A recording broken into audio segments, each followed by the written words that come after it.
Hello people, it's me, Libloini. It has been some while, hasn't it? 6 months. Yeah, that's the trouble if you have a full-time job, health trouble, and tons of other problems in real life. YouTube videos somehow don't really make the priority list that often in my life. Well, but here we are. And yes, I know there is this Disney Let's Play I have to finish. Okay, it's right next on my list, and this time you won't have to wait for 6 months. So, what are we looking at here today? Dominion 6 Rise of the Pantocrator. That's a nice strategy game, like you can see at the number 6. It's a fairly old series which has just launched its 6th iteration on Steam, even with a little 15% discount if you grab it right now. And well, it's a rather complex fantasy strategy game, and I wanted to show you what it's about for a bit. At least on the starting crap you can see, create world is basically starting a new game. Network is for all your fancy needs with multiplayer, which is really why you play those games mostly. As you can see, there is a lot of going on already. Holy shit, well, yes, lots of games here. For some reason people really like this game. And escape, yes, with escape you can cancel, good to know. So anyway, Dominion 6, what is it? Well, let's just start learning by doing. Tools and manuals. You can create a pretender god, which is basically the fulcrum on which all Meta's dominions revolve around. It's basically like this. You are pretending to be a god. You're basically, the Pantocrator is basically just God. Any god of all religions mangled together because they were all right at the same time. And when the Pantocrator gets eaten by otherworldly horrors from beyond space and time, well, someone has to step in, and that will be you, the player. So make your own version of God, and then other people make their own version of God, and then they raise armies to fight it out. And because they are gods, they can also use magic, and then the world gets fucked up like nothing else. Think nuclear war, just with giant fantasy nukes instead of, well, the technological ones. Disciple is for the advanced. It's not something we'll do today. Map editor, so you can make your own fantasy maps to destroy. But at the very beginning we can also simply do something like this, create world. Then you choose map sizes and all that shit. Give that thing a name like... And then next step. Since Dominions is a fairly old series by this point, we now have gameplay put into 3 different ages. Early ages are full of magic like there's no tomorrow, but population levels are generally lower, and the soldiers you're getting will often not be quite that bad. Well, let's just say we probably won't see full-on knight in this age. It will be like Roman Empire, Bronze Age level shit, plus magic, lots of magic. The Middle Ages are quite literally that, and now that I think about it, because here you see knights duking it out, wizards casting spells, and magical creatures are a little bit rarer than the early ages.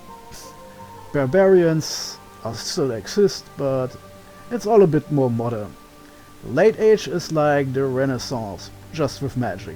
People are dressing fancy like, sadly, because everyone is still using magic, there are no guns or powder weapons.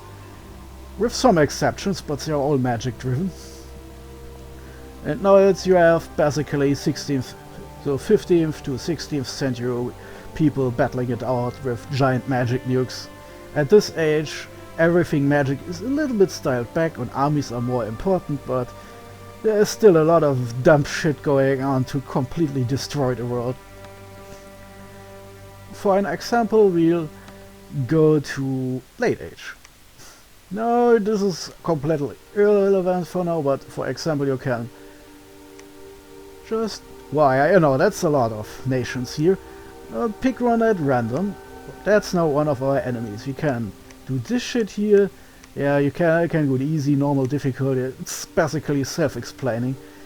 The only thing you should know is that normal AI is without any bonuses or penalties, and everything and easy and very easy basically cripple the AI, because like in all space or fantasy irrelevant, in all 4X games like this type of strategy is called, you have the problem that the AI has some real trouble actually using all the options the player can use, so they are often quite brain dead. Same problem here. If you think it's too easy, you give some bonuses to their resource production. They will still use all the same rules you do, but they get progressively more shit to kill you with. And if it's the other way around and you are new to this, then you can use easy, and now the AI gets penalties. Random means, well, standard is the computer does its best with the tools it has. Defensive, it tries to build as many fortresses as it can and defend them. And aggressive means the fuckers will attack you like there is no tomorrow, like an angry horde, never stopping. If you combine that with easy, you get a really annoying behavior, but that's AI for you. Random basically means the computer does whatever the hell it wants and picks something at random, blah blah blah. There's also a 300-page manual you can read for the details. So, of course, if you have multiplayer, then you'll be in the lobby and all those other nations will instead be humans. You know the drill. If you are now going to random, and let's say, okay, let's start off with the most boring nation imaginable in the other ages, Ulm. That's basically fantasy Germany.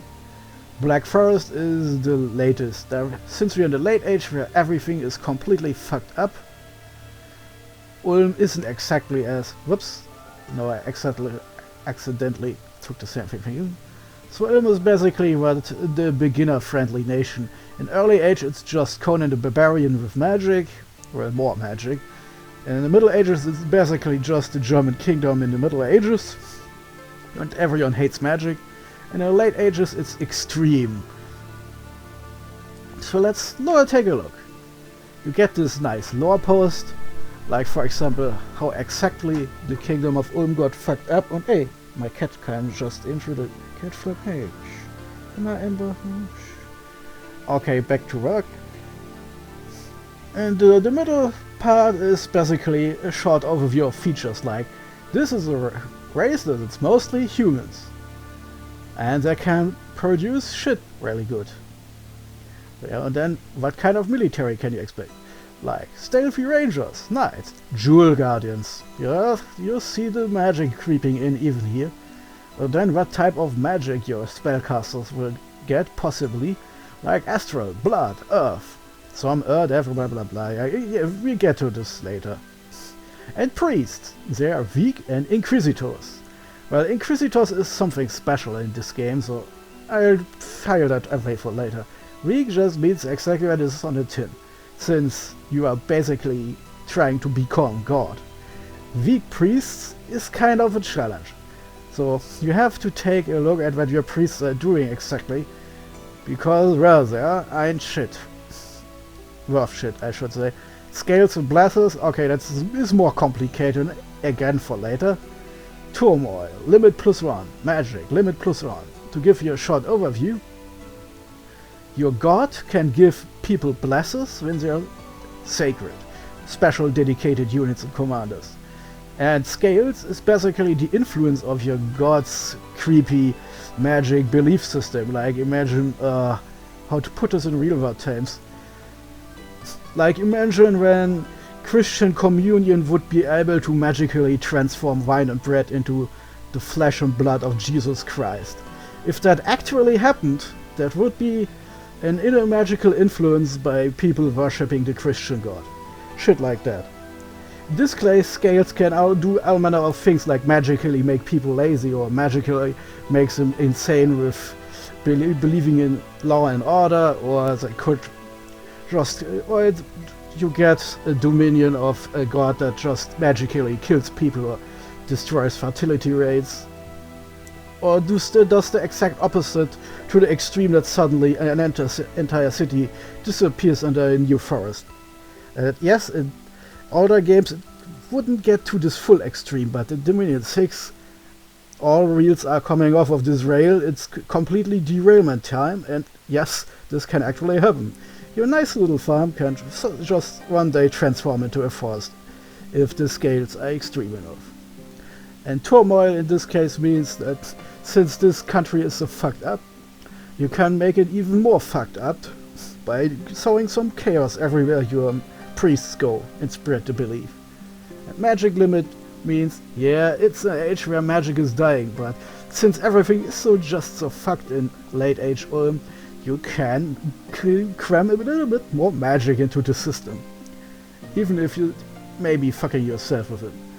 And building standard force and force produce 25% more resources is also simply self-explanatory.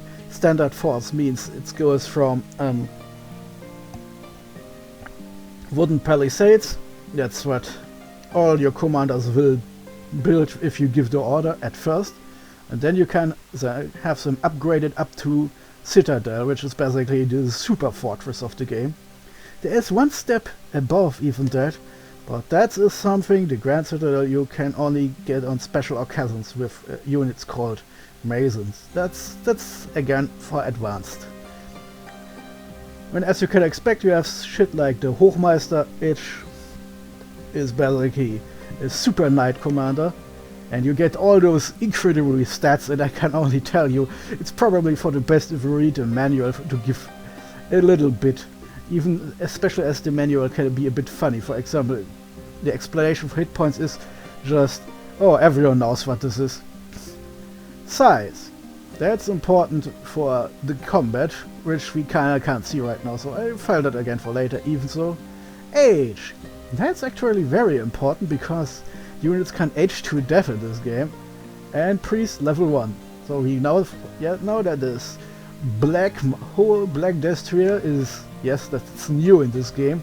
Now the mount of a knight has an individual page of stats just for them, and they can even be individually targeted. So this guy can lose his horse and then he's on foot for them.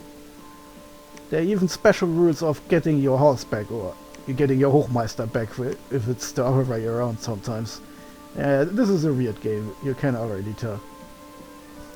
And as you can see here, it is a sacred unit, this super knight, and he is also a priest because he is a commander. And this means he can then, for example, bless himself. Yeah, I mean, it's no law that says a priest can't bless himself, but he can also instead just take those normal knights, the Black Templars, and because they are also sacred, they can get a magic bless, which basically infuses him with whatever power your god has. The rest is basically just rolls, like in any pen and paper RPG or RPGs in general. Attack skill, for example, the game rolls a random number, and if you defeat the defense skill of the other side, you win, and then damage is rolled, and so on and so on. It's basically, if you have played any RPG at all, or any strategy game at all, you should immediately grasp what is going on here. And here's one of those black priests. They are actually fairly strong. Level 2 and level 3 are normally among the better priests. Of course, the scale can go up to like 10 or something for magic paths, but that's also for later. This is the Inquisitor attack, which basically means that your priests are extra strong if they want to defeat other faiths. And then you have sides. Sides can give you all manner of shit, like the Ruined Keep enables recruitment of Jewel Guardians and Commanders, whatever that is. And you get magic gems, and you need those magic gems to cast spells in the game. There are of course for each type of magic. So 8 in total plus and bonus extra, and this is where this kind of thing comes in. This is a strange secret cultist mage that's hiding in late age Ulm, and he has blood magic. That's the most fucked up thing in the universe, and you need to actually sacrifice human beings, so-called blood slaves, to cast magic with that shit. It is vile, and in the late age basically everyone has this. And Ulm has a lot of it actually. It's basically a hidden blood mage state, so as a beginner you can just do the normal thing and recruit those guys plus some knights and maybe some priests and mages, so you don't get fucked by magic, and then play. Of course, if you play against human players who act often a little bit more advanced, you should probably look up how this blood thing works before you get suddenly super fucked by all the other players in the game. So anyway, let's go to designing your god, which is the most important thing in this game. The AI will often not just take shit at random, and while that can be funny, it's also not very effective. They're basically like a beginner's player who can never learn anything new again. And gods. Well, every nation has a complex list of possible chassis, which is basically your body, the thing your god inhabits as its vessel. And it goes from Dominions 1, it's the weakest, where you just have stuff like, this is a great sage who suddenly got delusional and started thinking he's a god. Now he's trying. And then you get, well, as you can see, just basic humans. Or basic fantasy races who are somewhat human-like in some cases. They have shit stats, they have some magic, and you can of course give them superpowers, but with just 10 hit points, well, you can squeeze some more out depending on what powers you give them. Let me show you. Let's take the Great Sage for example. Now we fuck around with blood magic. We give them, for example, 4 blood magic. Then, well, it's not shown here, but the thing is, magic paths give some extra powers, and in this game, for example, having level 4 in blood would give you 5 more hit points. Not that interesting for big fat monsters, but in this case it would mean that this guy has suddenly 15 instead of 10 hit points, and this is important because, as you look here, this guy hitting someone can already do 15 damage. So if some other wizard guy just bangs this guy in the head, well, that is one dead god. Not optimal, but with blood 4 for example, well, you would still die, but normally protection 0 is shit, but since it's your god you probably want to forge armor or shit, and which you can do by the way, and put it on here so you can now theoretically at least survive and hit by another wizard with a staff. And if you do this, then the bonus for blood, for example, would be doubled. And now this guy has 20 hit points, and now he could survive a hit by a quarterstaff. So shit like this is important to know, and so I can only say, again, read the manual, because there are entire tables and shit describing what kind of superpowers your god will get if you give him certain powers. So, and another thing, the damage is calculated by damage plus strength for melee weapons like this, but you have to take, that's an advanced tip in the beginning I like to give you, take into account that a lot of this shit uses Dominion random numbers. That's actually a concept explained in the manual. Essentially it can mean that sometimes your dice hits a 6 and then explodes, which means you subtract 1 and then 5, you add 5 to the total and roll that dice again, and yeah, that means if in some extreme cases some dumb ass militia soldier who can barely see straight could do something ridiculous like 900 points of damage. It's exceedingly rare, basically impossible, but not totally impossible. But that's also something to take into account. So this guy with blood power would be able to survive a common hit by a melee weapon. Except if that soldier rolls really well, then your god would still be dead. So a lot of players don't really like taking pretender chassis from the garbage bag down here, because while this is a little fun bin full of strange options like the Freak, who basically the Freak Lord, who is basically some kind of evil blood mage who makes freaks and has a riding animal called the Freak, a large humanoid looking monster. Well, it's still rather squishy, and while not all are the same. For example, this is basically a werewolf witch, the Bitch Queen, very nice, thank you Dominions, who has 25 hit points. They're not all that squishy, but well, how to explain this? If you take one from down here, you take them at your own risk. Dominions is the weakest you can get, which you can give you all manners of trouble later in the game. Mostly not if you play against AI, because the AI is shit, but against human players you have to really figure what you are doing, and even if you have something like an immortal vampire queen or some shit, you should probably keep them away from the front lines, because if you have something like the Sage who is also good at researching, you probably want to keep them safe, somewhere far away from any combat. But since this is Dominions, there are of course still ways to get at some hostile god with sneaky magic. So this is basically the high risk, high reward option. In the middle you get all manners of weird monsters who decided one day they want to be a god. In some cases you get the classics like the Son of Fenrir, which is basically already a divine being from Norse mythology. And sometimes you get shit like this, and I don't even know what it is. It's the Serpent of Heavenly Fires, basically a flying snake made of fire. It has, of course, ability to use fire magic because it's fire, air magic because it can fly,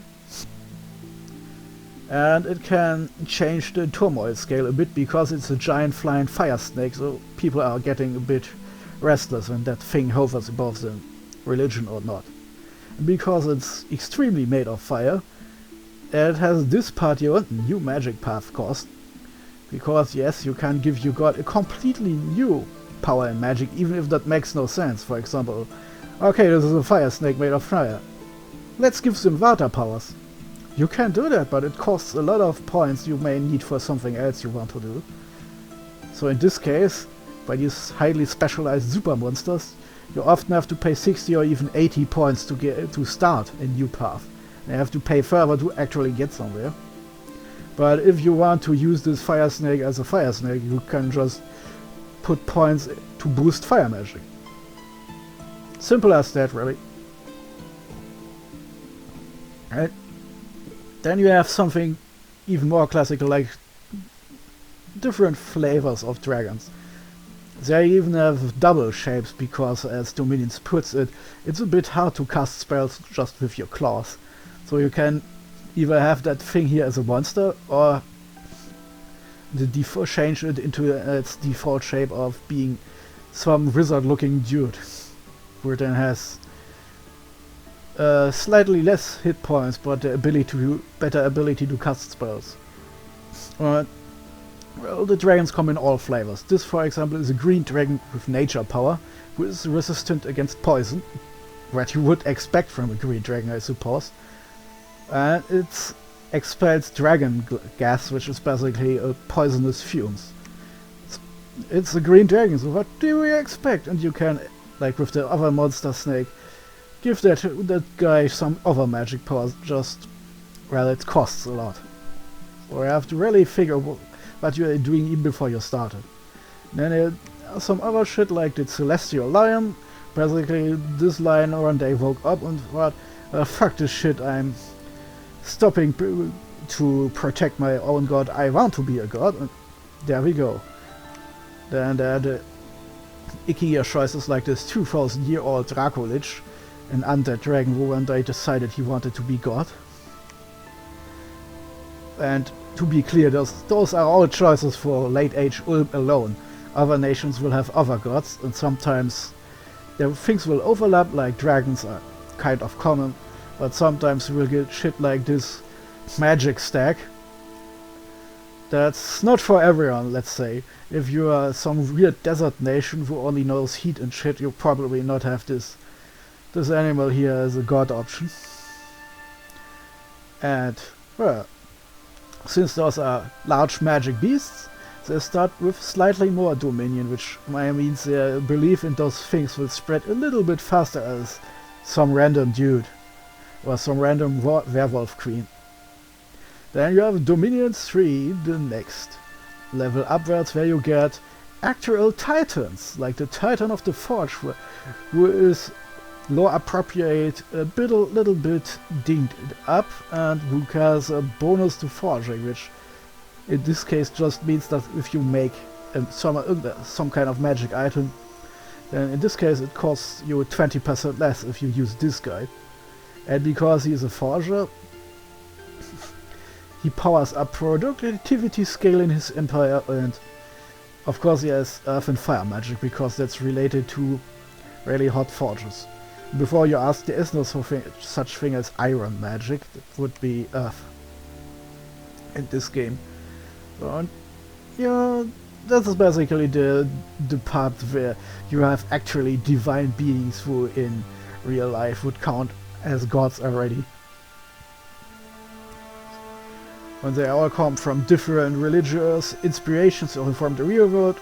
Even some of the made up ones are basically inspired by real shit, like the Keeper of the Bridge. Oh, I've completely forgot. I think that might be referring to, oh god, what was that one Norse god who keeps protecting that one bridge? Man, my memory is shit sometimes. Anyway, you have here divine titans and actual real gods like the Allfather. Yeah, that's basically Odin or some shit. And then Dominion 4, the strongest you can get. Those are the most basic godlike things you can have, like a random statue that some people carved 20,000 years ago and now it has awakened to become a god. Or it's actually a magical tree like Ilmizul, the divine mega tree, which is very powerful in nature, hard to kill, and has some other superpowers, but it also has the problem that it's a tree, so it won't move. Then you have shit like this magic rock, this monolith for example, like that run out Odyssey 2001, and appropriately it has astral powers from the get-go, and it's just a rock otherwise. A rock people worships with magic powers. Its dominion strength is 4, one of the highest you can get before doing anything else, and because it's very powerful in astral magic which has teleport spells, this fucker can actually be moved by a smart player. And all the other shit, well, you can for example give Irminsul, if you pay the cost, astral magic and then have a teleporting tree. So you see, even having a completely immobile god doesn't mean that it has to stay where it is for all time. There's a lot of funny shit like this here. Now here I have, for example, a magic oracle, which can envision the future with its glamour magic. And well, let's just take one of those fuckers. Well, we have a nation that's completely fucked up. So,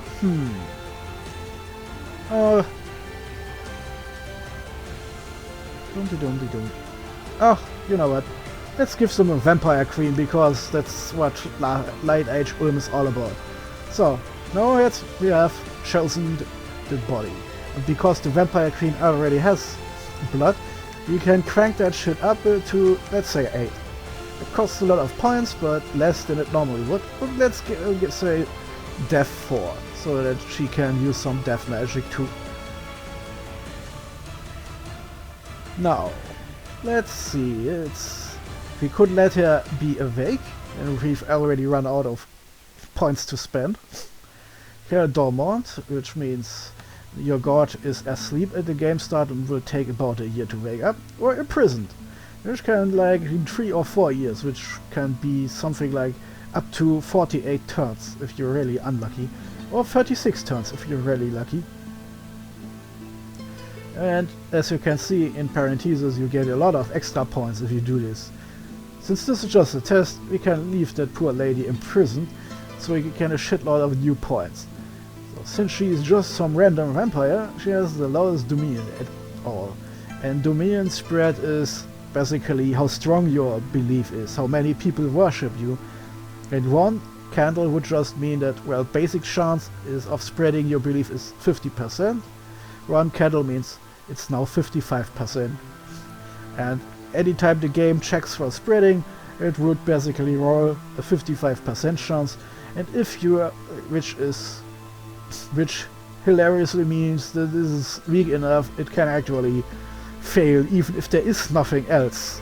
If a province is neutral, it's normally piss easy to spread your belief into.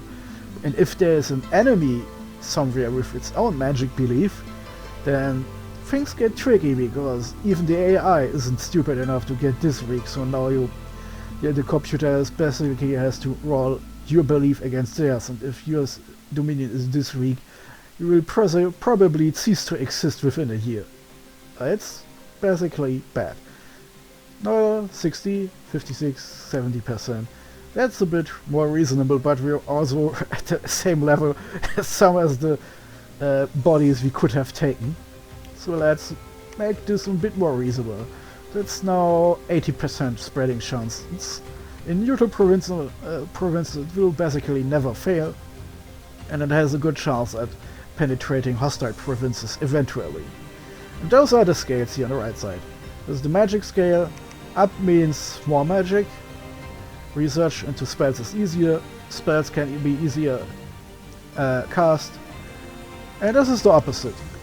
And as you can see, because our fucked up magic empire has +1, that means we can only go to -1 drain, which basically drains magic so hard from your dominion that people start getting headaches.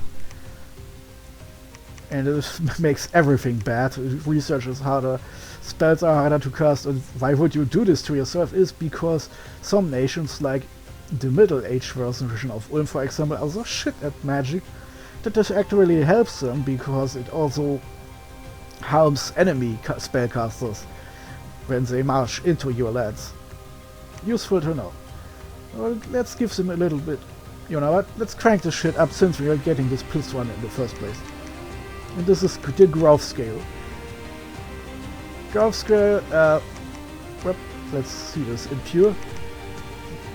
No, fuck, I'm stupid, this is the luck scale. Oh, I can't read for shit sometimes. Luck means that when random events happen, they are 10% more likely to make you happy. And wait, no, shit, it's like this. If you go full tilt of normal +2, then you get +10% more events, and the events are weighted so that there's a 20% more chance that you get happy events and not bad events.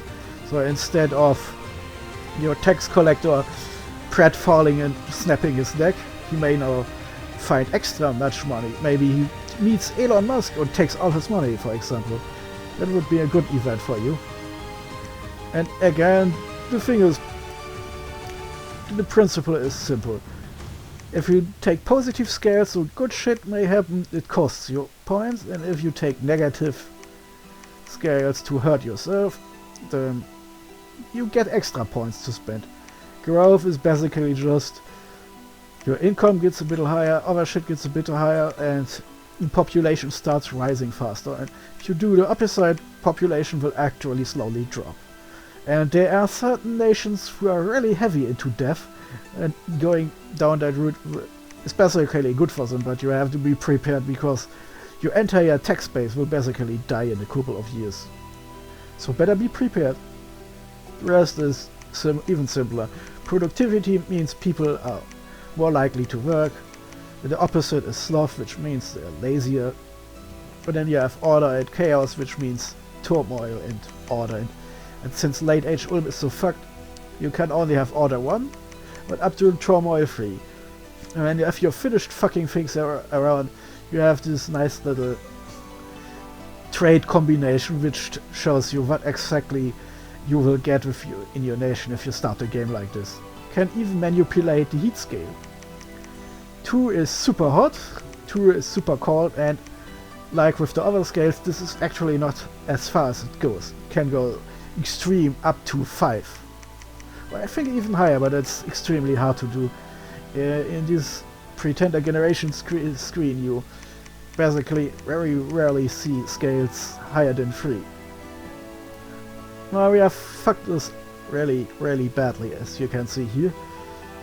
Like supplies, which is important for your living armies, minus 40%. Unrest reduction is minus 3. Since there is a lot of unrest sometimes, which also can reduce almanas of shit, and if it gets too high even block you from recruiting, that's also not good. Recruiting points, that's how hard it is to get people who actually can be knights into your capital.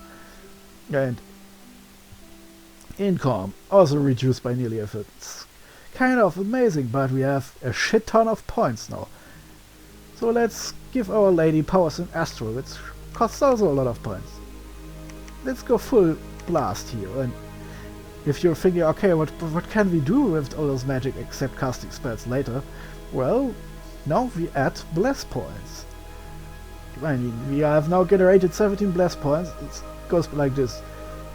Just knowing magic doesn't help, but any point above the first will slowly add bless points. It's a bit different from the older games, but this is how it works here. Bless effects can be... Oh yeah, that's a lot of shit.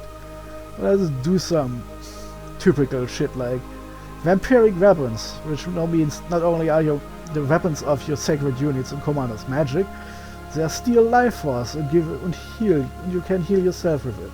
Take this. Incarnate means this power only works if your god is alive and well. So for 3 to 4 years this power will be switched off in this case. And it costs so much fucking points, 12, that we only have 5 left. So now let's give our poor people something they can use while our god is still imprisoned in some sarcophagus or whatever. Like magic resistance, which makes it harder for many spells to affect you dudes.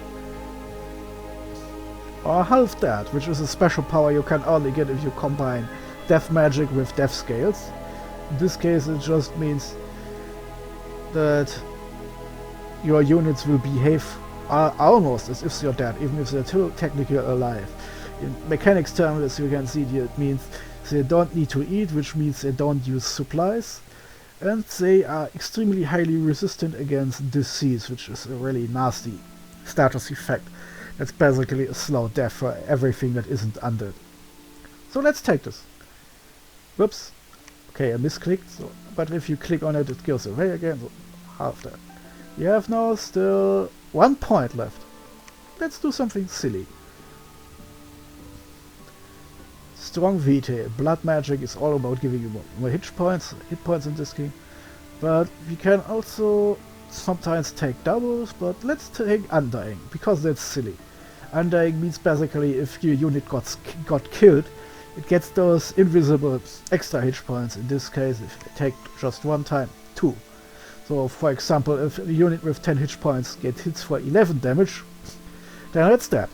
But if it has Undying, it will still stay alive for the rest of the battle, or until the second hit point goes down with another hit. This can be really nasty for an enemy who doesn't account for it, but it comes with the drawback that, of course, as soon as the battle is over, all those Undying guys who are in negative hit points will drop dead and be lost forever. Well, Pasua we don't need to, because it's test run, we still have tons of points. So let's make a Dominion stronger. Now all those shitty bastard scales fucking everything up will move super fast around the world. We still have something left. Let's try... Yes, Icon 9. 10. Oh, it's a bit too much.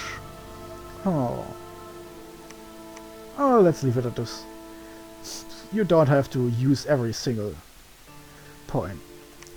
No, the game tells us the name of this goddess is Tella, but we know who that really is. It's Lady Dracula. Wow, okay. But that's even funny. Lady Dracula. I praise Lady Dracula. And then you get this silly screen. But this is just a short intro, so I'll explain this stuff later. Thrones is victory conditioned by magic thrones.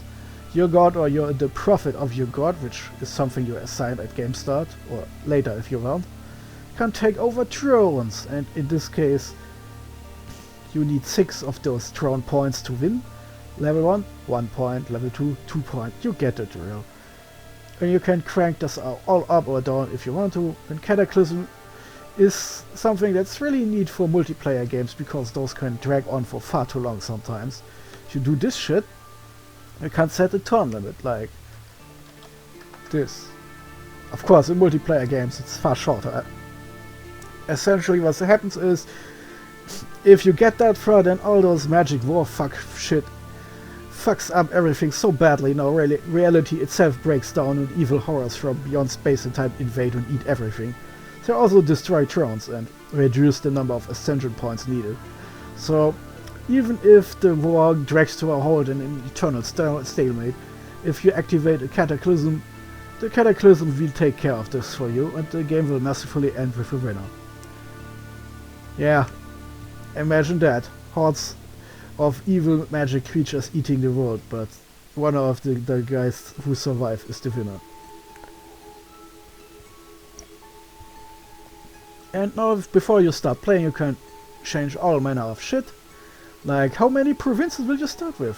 1? This is classic, but you can also do something like this. 9, why not? You can jack up the defense of the independents, the poor guys who have to live with those magic freak armies. It goes from 0, which is weak as shit, to 9, which is terrifying. Let's take it to 7. Special site frequency basically determines how many magic sites you get, and with that, how many magic gems you can collect. If you put this shit to 0, yep, this would mean you don't get any sites, they just won't spawn. And now you can only get gems from your capital or from any thrones you collect. Well, it's a very low magic game in this case. Let's say it's... Oh, 75 is the maximum. Okay, you can get not too extreme here. And here gets story events are disabled, is default. Single player can make the game more interesting by enabling it. There are some people who set up multiplayer games where story events can fuck shit up. Random events are rare, common. Basically, how much your luck scale does is also influenced by this, because in a game where random events are rare, your insane luck scales may not do much, and if they are common, your misfortune scales may fuck you up something fierce. Score graphs. In multiplayer games this is mostly disabled. In single player I always switch this on because I want to see what the AI is doing. In multiplayer games, well, it's obvious why human players don't want you to know that they have the weakest army ever made. Diplomacy is something new, because in the older games the AI was so brain dead that no one really thought about trying something diplomacy-like with them. Now it exists. Now you can send messages in-game to your AI enemies, and maybe they agree to shit, maybe they don't. If you set this to diplomacy as binding, they may still backstab you, but they at least try very hard not to. You can make it weak, then it's basically worthless now, because the enemy will backstab you at every opportunity. Diplomacy is off, and now they won't even accept your offers. That's kind of sad. Let's make it binding. Hall of Fame entries for those who kill a lot get put here. Mercenary slots. Yeah, that's basically, you can also hire mercenaries with your gold. And the number of slots is basically how many of them can be active in the world. If it's set to 5 or to 6 or 7, that's how much can be hired at any one time. Sometimes there will be less, if not everyone shows up to the party, but never more than 7, for example, in this case. Enchantment slots for the world-changing super magic. Classically can only be 5, but if you have a really big map with lots of players active, you may want to set it to 11 or 13. It's even more important in this game specifically, because now we have lots of spells that can dispel global enchantments, and there is a lot of variety, and you can even try to take down multiple at once. So there's actually an incentive to have lots of slots open like this, because otherwise, if you for example have 3 and someone casts spell number 4, then the spell crashes headfirst into one of those already active, and whoever is the biggest one wins. That is basically, there are a lot of shit to take into account, like how strong is the mage, how many gems did you set on fire to cast your spell, all that shit. And then the special dispel spells work on a slightly different scale. That's shit for advanced. I'll leave that for later. Artifact yearning is completely new. I'll leave that for later. Unique artifacts forging rate. This is a setting that's normally unlimited, because yeah, it would be nice if the one ring could be forged 4 times in a row. But yeah, logically there is only one ring. You know, that guy in Lord of the Rings only made one, so you can't have 2. So it's limited. There are some very powerful artifacts were unique, and this setting makes sure they stay. And this is important because there's something new. Normally in this game you research spells and then you get all of them at once as soon as you advance a level. But there are 9 in total. Now the legendary spells of level 9 are limited. You can't switch this off, then you'll get still all at once. Yes. I just wanted to make sure that I'm actually speaking the truth here. But if the limit is on, then now you have to research each spell of a given school at level 9 individually, which is actually not that bad, as I've learned in the test game.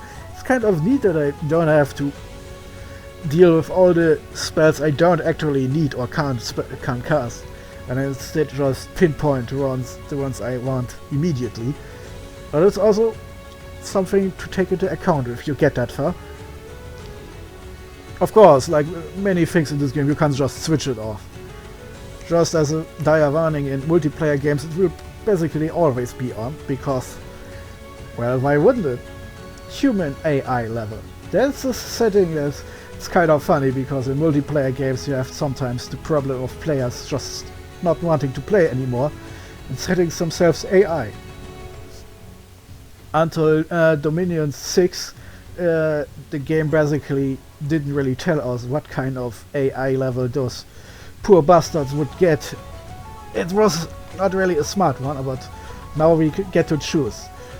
We can, for example, make disabled, in which case humans can stay forever, but they can't stop.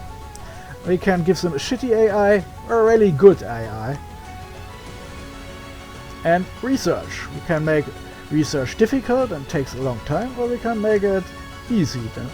Then you're just blasting through the different spell levels at high speed. Random, well, that is a neat kind of lore thing, because originally in this series you just started with 0 in everything and had then start researching shit. Now you can just switch this on if you want to, and the game will give you some low level magic research randomly, so you don't always start at 0. And advanced shit like renaming allowed. This will be on in multiplayer games almost always, because we are huge weirdos who get off on renaming commanders into silly little jokes. Master password is something you really don't need in a single player game, and cheat prevention is always active. Why the heck would you ever switch this off? Cheating in a complex game like this is always a bit weird, since most of the fun is in doing weird shit. So why would you hurt yourself with cheating? Anyway, now the game will generate maps and shit, put down players, and extra dry capitals. Oh, I love this shit man sometimes.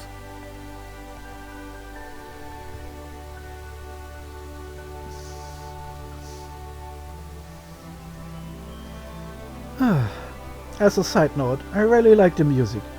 The music in Dominions 5 was something like, well, like you put Lord of the Rings on repeat. Basically normal fantasy shit. And I didn't really like it. For some reason, even though the sounds in Dominion 6 are exactly the same thematically, the sound itself, I just like it more. Oh, anyway, Lady Dracula is now the goddess of Ulm, and we have the year 0 of the Ascension Wars. And we get those nice little lore blurbs to explain what shit is actually going on.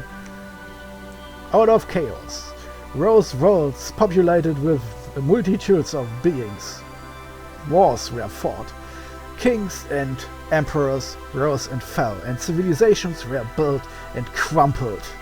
As millennia passed, gods, dark and strange, were worshipped in pagan temples. Still there was chaos. The gods fought among themselves, bringing even greater ruin to those who would serve them. At last there was one, a being of great power and enlightenment, who rose above his immortal peers and cast them out in the of the heavens into oblivion. From chaos came order, and with order came peace, and the creatures of the world flourished. The age of chaos had ended. And so the god of here, please think of your own religion, ascended to the throne of the world. But that was in the past games. Now we have Dominion 6, new game, so now the wheel has turned once again. The supreme god, the god of your religion, has suddenly disappeared. Prayers are left unanswered, and the smoke of offerings rises in vain to the heavens.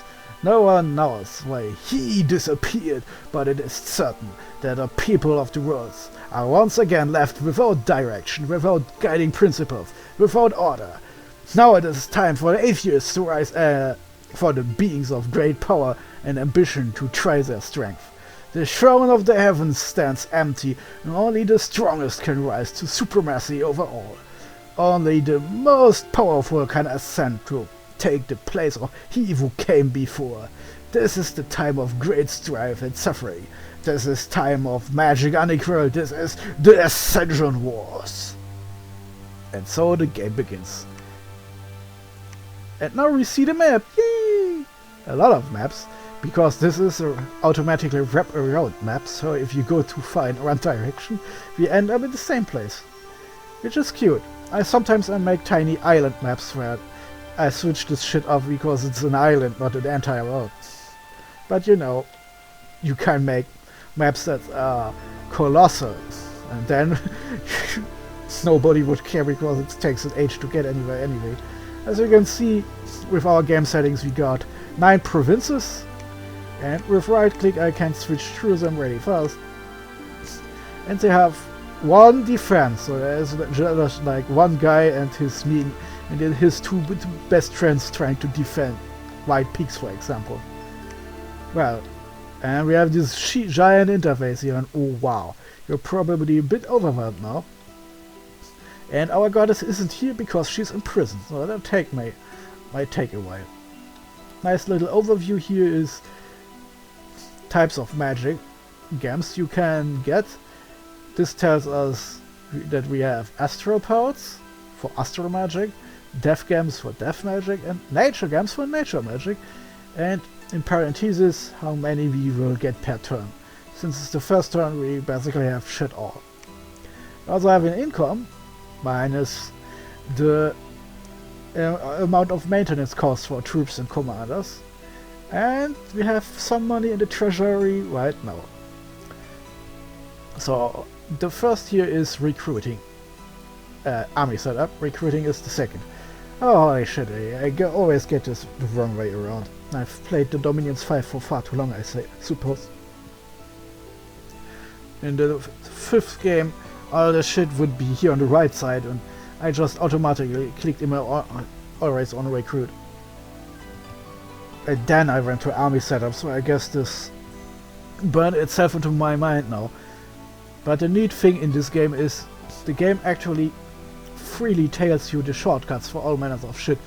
In Dominions 5 I guess they were there sometimes, but I always overlooked them and needed to look at YouTube videos telling me what kind of shortcuts I've overlooked in years of playing. Not really funny. So now let's start with the easiest part. I'm hitting R on my keyboard instead of clicking off the recruit symbol, and now you get this shit here, which is wow again. Repeat means the game will just continue recruiting until you run out of money each turn. So if you, for example, now want a Jewel Guardian, then we click on it. Or you run 10, and you click on it, but of course eventually you run out of resources to equip them. Recruitment points, which not many volunteers to be turned into jewels, I suppose. And eventually you also run out of gold, just not in this case. Some units are more expensive than others. Let's look at the Black Templar, for example. This Super Knight costs 75 gold, 72 resources and 51 recruitment points. So it takes a long time to find someone who can be a knight, then it costs a lot of gold to train them, and it costs a lot of resources to equip them. That's the basic guess. Because they are sacred, they take away our holy points. The good thing is we have a lot of, because I was insane and made our goddess as powerful as she could possibly be. So I can, in theory, recruit up to 10 different sacred units or commanders. Of course, those super knights are extremely expensive, and that's just not impossible. And remember, most of our weird shit, the super bless I gave them, well, that has to wait until she's actually alive, otherwise it's just a smile blast. So let's make baby steps, like give our Sith a nice black priest, which means he is clothed in black, by the way. Just a filthy German otherwise. And then we get a not that bad priest, and there's some elf magic, and this question mark means that every time we recruit a commander like this, the game will roll a dice and see what kind of magic path you get in addition. It's not all equal. While, for example, getting Earth 2 would be nice, getting Astral would be even better, because the Astral path has spells that allows you to power up your mages mid-battle. So while, for example, Earth 1 and Astral 1 looks very weak, if you have enough Astral mages to help power up, this can easily turn into 2, 3, 4, even more magic casting spells. In a battle, of course. Otherwise you have to do the slow way, that's empowerment, and I think I leave that for later. Now we have those funny little rangers as our long range option. Range 40 is one of the longest ranges you can have, and crossbows, while being slow, they fire only once every 2 turns, are armor piercing, which means if they're hit, they fuck shit up real good. And they are partly made of iron, which is only interesting if we ever face elves. Ha ha, yeah, that's the thing. So they are fairly good fighters, since they also have an axe or a sturdy leather armor. They don't have any helmets, which makes them funnily enough vulnerable, because the game has a weird targeting system where legs, head and body are targeted separately. So not only can you have units and commanders have their arms and legs chopped off, you can also get decapitated, which is fairly easy if there is no armor protecting your head. But since they're using crossbow bows, you're not supposed to sit them right next to an enemy. And on the other side of the spectrum we have these guys, who have the longest weapons in the universe, length 5. Length is important for repelling attacks, because the longer the weapon, desto harder it is for the other side to get past them, actually hurt them. So for those pikemen with an iron caps to protect against instant decapitation, will basically get an extra roll to determine if an enemy even attacks them or if they just get stopped by those huge pikes. So you can have some basic tactics already. If you say you recruit a bunch of those, and then a bunch of those, and oh wow, I can almost get an entire army together. Ulm and the production bonuses, even though with our shitty scales. Oh, that's one too many. So, for example, those guys in front and those guys behind already make a very basic army to play around with. So, if you want to get funny, this guy, Conrad, I now go to here, which means I press T. Now we see the armies already in Ulm. And good old Conrad here, or some leadership, is the scout of late age Ulm, and in this case it's Conrad the ranger captain who has an excellent crossbow and a full leather armor and other shit, basically fine stats. Defense not so good, but he can at least hit something if he wants to. So the reason why I point this out is every nation of course has their own types of scouts. Some are just scouts and have no other powers. Others may fly because they're magic birds or some shit. And our weirdo has the magic power to move faster through a forest because he's a ranger. And he is not only stealthy like any scout, he's also a captain and can command shit.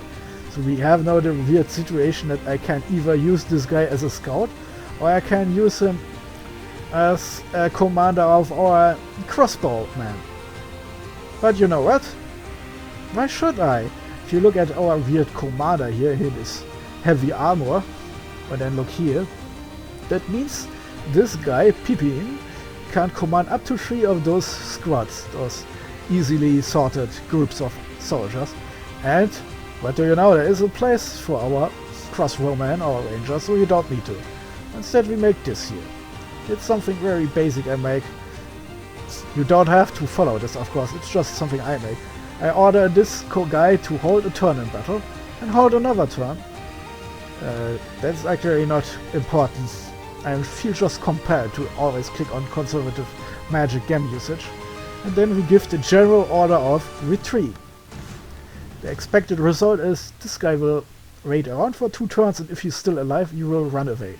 So now we can scout out provinces, and if he gets into trouble, he'll hopefully walk away. And if I now press Ctrl and number 1, this means I can now copy this little script to everyone else. And of course we don't want our commander to run away. We stay behind troops because we don't want him to just join the main army and then get killed in mortal combat on the front lines. And if I press Ctrl 2, then now I can copy this script around. Of course, Conrad shouldn't. So then there is the battle map. This is basically our health of the battlefield if a battle happens. And I can use this shit to move commanders and units around. This here is the backyards, where not much happens except if the enemy can fly. And this is basically you confronting the enemy directly. Now this is our scout, so let's put him back here. There's more chances to run away. And whoops, yeah, it's easy to misclick. Now I'm taking PP and put him, let's say here. Let's build back here. Now I put those units here, but now I can not only move this squad of units around, I can select a formation. A line formation is basically just run all the guys in one row, which is useful sometimes to just walk around a large group of enemies and then hit them from all sides. It's one of those things you have to actually think about sometimes. Sometimes the box is better, sometimes spreading your lines out is better, and sometimes the double line is the best, but you need a lot of units to pull that off. Good thing is it's harder to get through.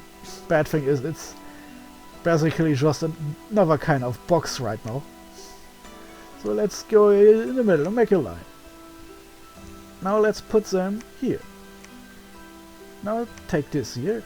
Those are pike carriers. And we want them, of course, in a line so they can stop an enemy at once. And we put them in front. So now, since those guys are walking at about the same speed, this means the enemy will run into these guys first and then get tripped up. Then we want our guys to, to go around them. We can even do this here to make sure they don't march into our line and then get stopped by our own troops because they're in the way. Now, to make sure they behaving appropriately, it gives them the order to hold and attack the closest enemy. Hold and attack just means they wait for 2 turns and then march forward. Closest enemy means they will try to target whatever is closest to them, which is important if you want to stop some enemy at once with those long pikes. And those can actually do the exact same thing because we want a little flanking maneuver here. Or if you're lucky and the AI isn't too stupid controlling our units, this is then approximately what will happen. So in Conrad, he has some ways to go. He can't breathe underwater, but he can, for example, look at this throne over here, and it will take him 2 turns to get there because he's sadly not that fast.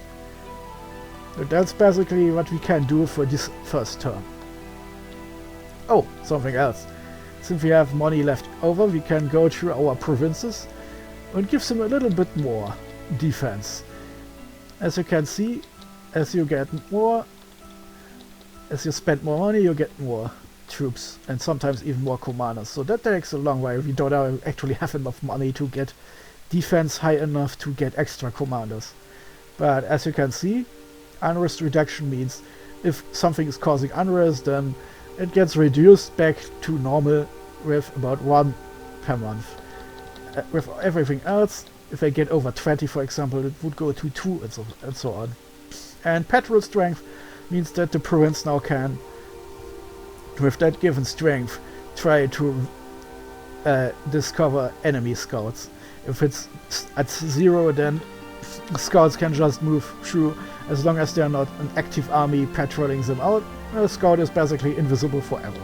And if I spend a lot of money, it's not only hard to crack, but now there's an automatic chance that enemy scouts are discovered. But let's not be too crazy here. Let's not be that crazy. 5. Then let's look at the income of the provinces we are protecting. Income 93 is fairly high. Shit. Let's get it to 10. Normally, province defense starts at 0. In this case, it's a bit higher naturally. New provinces start normally at 1, but I suppose because it's a new game, you only see these down here, and the others have more defense naturally, so let's leave them alone. But Gaeta is a bit weak. Let's move it to 5. That's enough. Let's save some money for later. And we have this here, up here, it's a farmland, terrain, can you see here? And farmland means lots of money, holy shit! And it has the lowest defense now. Nah, let's give it 10. We don't. Sometimes there are even random events that generate little armies, and we really don't want to lose this. And if I now hit this here, or hit E, yeah, and I've activated a little check mark that tells me if there are commanders doing nothing, and it's the commander of Ulm who is rating of more raw recruits, so let's leave him at this. Then the game calculates turns, and since nothing happened, we get no messages. You can even go to messages. Yep, there's nothing going on. That was an empty month because we made our little empire, starting empire, so large. It takes a while to get anywhere. So, well, now we have this guy, Gunderic, who is now a mage in our company. As a sacred unit who is also a priest, he automatically gets the disease resistance we got from our magic powers. Oh wait, I think that's actually something he gets. Need not eat. Oh, no. I guess he automatically gets this. Huh. Okay. Even better. Normally you have to bless someone to get those powers. But I forgot some powers are passive. Supply reducing shit, for example, or disease reducing shit. I guess we looked out, because I absolutely did not think about this, but we got ourselves some powers who are passive, and this means they are always active, not just when you get blessed. This also means our priests are probably even more useless now, until we get the super bless later. Now we can preach a bit, because yeah, shit, preferences, let's go there, because for some reason by default the map filters are always candles off, but you probably would like to see how well your belief system is spreading, and the more candles the better. And because our god isn't here yet, we're kind of in trouble. Our capital and our temple produce some checks, but we don't have a prophet, so we don't get those checks, and we don't have our god, so we don't get those checks either. So now we have the weird situation where some people in our capital believe it. You have 2 out of 10 maximum candles, then one here, one here. It's basically just this area here, and no one else in Ulm believes in our Lady Dracula. We should change this somehow. I could just set this guy to preach the teachings of God, but this only changes the amount of shit going on in our capital. It does jack all for our other provinces. That's so. If I right click, I can see this here. If I now press R, I can rename this guy. So give him a fancy new name like...